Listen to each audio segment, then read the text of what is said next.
What's up, viewers? It's Calvin and Sam here with another review and discussion video. This video, we are covering the second episode of Arrow Season 4. I can't remember what the title of it was, but it kind of went more in depth. It kind of went more in depth about the ghosts, who they were, and kind of at the end of the episode sent us off with a what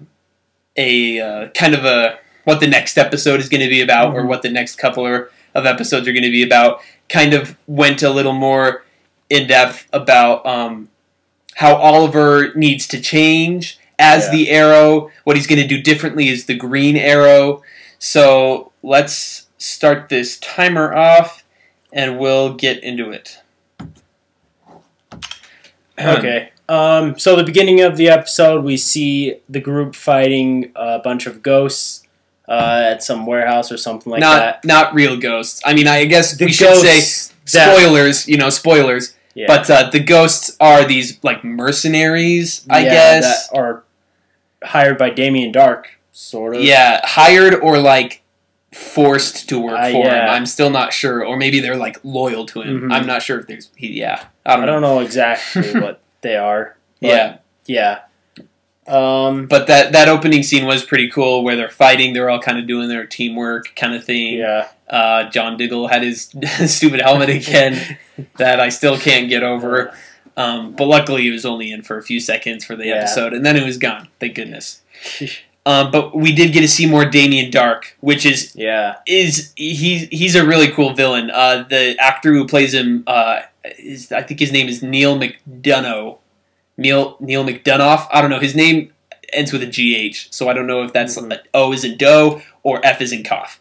But I think he's nailing it as Damien Darhk. I think he just the way he treats others and the way he thinks of himself is just makes him a really cool villain. Yeah, I love how he can seem like such a dark and violent character, but then later in the episode, the bad guy, we can't remember his name, but he captures the kidnapper guy, the anarchy guy, the anarchist. He captures the mayor's daughter, and the mayoral candidates. Oh, that's what the episode was called, The Candidate. Oh, that's what it's called. Nice. Okay. He captures her, and Damien Darhk comes to talk to him. Where is she? And he even says, like, he's got limits. And I think when bad guys have, like, limits to how evil they are, that just shows that they're in, like, complete control. Yeah, and because he says, like, Damien Darhk says he likes to keep things in order, and he says what this kidnapper guy is doing is sloppy and crappy work. Yeah. So that makes Damien Darhk a cool villain, is how he's not chaotic. He's a villain, very like orderly way. It kind of reminds me of Kingpin.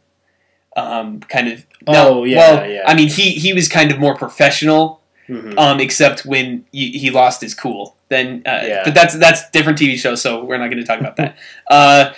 So the episode kind of focused around this lady, one of Moira Queen's old friends, running for mayor, and it was just a concern because the last 3 mayors had all been killed. The only mayor I specifically remember getting killed is the one guy who was giving a speech and then he got shot. Yeah, I guess Moira died. Oh, was she the mayor, or was she a candidate? Yeah, I don't think she was the mayor yet. But I can't remember exactly how the last 3 mayors were murdered. Oh, but well, there was also the. Anyways, that doesn't matter. So by the end of the episode, she decided to give up her candidacy to drop out of the race. She was the only one in the race because no one wants to be mayor anymore. But she decides to drop out because her daughter was kidnapped and her pinky finger was broken for her by the kidnapper dude, who we don't know anything about. But I mean, the end of the episode had Oliver Queen deciding to run for mayor, which is very interesting because, like, he has hardly any experience running a business, let alone like being a politician. So and he's young, and he's super young. But I mean, I guess if he's the only one running, then he'll probably make it. Yeah, he'll probably make it, and I guess that's part of his. Well, I wonder if Damien Dark has plans of becoming mayor, because that's sort of. Yeah, I could see it sort of, because he doesn't want anybody to be mayor, but I don't think he wants to be mayor exactly. I think he just wants to have power. But I don't know. I mean, I guess that's part of what Oliver's been talking about the last couple episodes about how he needs to be a different Arrow, and I think that means that we'll start seeing more of the humor that the Green Arrow has in the comics. In the comics, the Green Arrow is more of like the joke cracking punchline guy, and we haven't. I mean, the Arrow has had a darker version of him, but I think now that he's wanting to change, we'll start to see more of the lighter side of things. We also, what we saw in the episode was more of Oliver's flashbacks. I mean, do you want to kind of summarize those?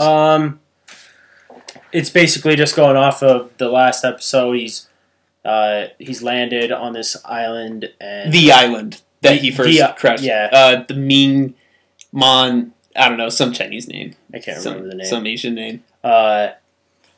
He lands there, and he's basically just made friends with this group. This military group. I don't know what they're doing there. Yeah, they're like harvesting flowers or something. Yeah. I'm not They just had a whole bunch of random people that were slaves. I don't know. Oh, you know what it might be? I think it might be opium. Like the drug. Yeah. That would make sense, but I'm not really sure. It's just kind of like there's this island with this military group, and they just have these slaves like picking these flowers. They didn't really say what they were, what they were doing, but Oliver is tasked by Amanda Waller to go in and infiltrate, assess what they're doing, and report. But what the farthest we got was him incorporating himself into the mercenary group. Yeah. But honestly, with all of our flashbacks, I'm kidding. After the third season, I'm kind of getting bored of them. I wish they would just catch up already to when he got rescued, because I remember at the pilot episode how he gets rescued is he's like just shaggy and bearded, and he sees a boat or a helicopter, and then he shoots a flaming arrow over to this bonfire, and then he's rescued. I wish his flashbacks would just fast forward to that already, because I'm just kind of getting bored of. I don't see how that much could happen in 3 years too. It seems like because there was a lot. Yeah, because he spent time on the island with Deathstroke. What's his name? Gall. Jeez. Anyways, with him, and then he's working for Amanda Waller, and then he's in Hong Kong or Shanghai or one of those places for a while, and now he's back on the island. So I just feel like they need to they're just kind of getting a little boring. So they just need to just go to where they can't keep it going forever either. Obviously. Yeah. But hopefully. I mean, I just had a hard time with last season's flashbacks, so hopefully these ones are a bit better, because they're just, I don't know, they're not as appealing anymore. But we'll see, I guess. Mm-hmm. Next subject we have is we kind of got an explanation for why Thea was. I mean, we talked last episode about Thea was acting really weird. Yeah. Her character, her personality was weird, but we got an explanation in this episode. It's because of last season when she was killed. Oliver takes her to what is the place called? Nanda Parbat. Yeah, Nanda Parbat, to the Lazarus Pit, and she is brought back to life, and she was warned. He was warned. Or Oliver was warned by Malcolm Merlin. Yeah. I can't remember anyone's name. He was warned that people that have gone through change and aren't the same people. So this explains now why Thea's been acting super weird and enjoys killing and stuff. And so her and Laurel decide to go to Nanda Parbat. I mean, at first you kind of think it's so Thea can figure out how to. Why why her personality is so different, why she is the way she is, and how if she can fix it. But Laurel has a different reason for going. The ending scene of the show is Laurel digging up her sister's body at the very end. So she's gonna obviously take her sister's body there and try and bring her back to life. Yeah, with the Lazarus Pit, which leads into that Legends of Tomorrow show. I mean, because we've seen that Sarah is alive and well. So I guess this is what happens. Laurel takes her to the Lazarus Pit and brings her back. So we'll see how that works out. I don't know if that'll all be cleared up next episode. I mean, what do you think? Do you think it'll take them a couple episodes to do their stuff in Nanda Parbat, or do you think it'll be all cleared up next episode? I could see that taking a couple episodes, but I think they could also do it in one episode. But I'm guessing they'll probably draw it out for 2 episodes. Yeah. So there's our timer, and now we'll take a moment to think about what we want to review this episode. All right. I'll give it a half point higher than the last episode. I'll give it a 7.5 because we still just have those character issues that I feel like need to change or be resolved or be explained. I mean, Thea's was explained a little bit, but I just kind of am getting tired of these characters. Felicity did get a little better in this episode, but Damien Dark, he really helped this episode score for me. The team, gaining what is it called? Gaining traction in fighting the ghosts, and Oliver's decision to run for mayor, and these kind of plot. I mean, it's advancing the plot more. It's kind of pushing us into what the rest of the season is going to look like, and so that's why I give it a 7.5. I'm going to go with an 8, another half a point higher than the last one, just because I felt like Calvin said, all the characters are kind of being explained and brought back to their normal selves, because obviously it's been kind of annoying with all of their weird behaviors and stuff. So I think it's definitely getting better with that. So, yeah. All right, cool. Hey guys, thanks for watching that video. Hope you guys liked it. If you did, don't forget to like it and subscribe to our channel.